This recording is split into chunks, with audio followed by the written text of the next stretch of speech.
Бул оомат жөнүндө бир аз сөз кылып берейин деп атам. Оомат деп коебуз го. Фаландын ооматы келип калыптыр, тükүндүн ооматы келип калыптыр деп. Бул оомат өзү качан келет, кимге келет, кандай болгондо келет. Бул баардыгыбызды эле кызыктырган тема да. Бул оомат эки түрлүү болуп келет экен да. Биринчиси кокусунан келип калат экен да, жөн эле келип калат экен.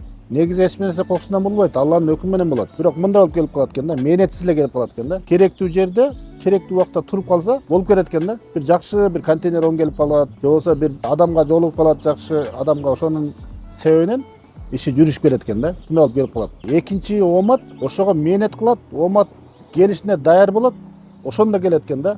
Оомат деген негизи бул күтүү эмес экен да.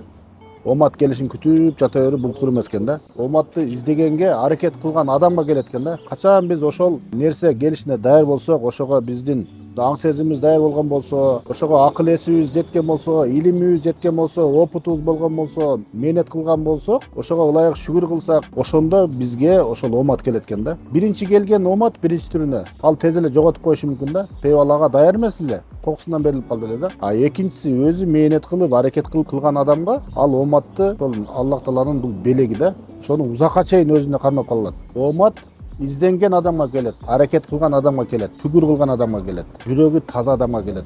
Жүрөгү кара адамга оомат келбейт. Эгерде байлык келсе дагы ал проблема, мүшкүл катары келет, бирок береке катары келбейт. Бул ооматты алыш үчүн өзүбүз ошого даяр болушубуз керек.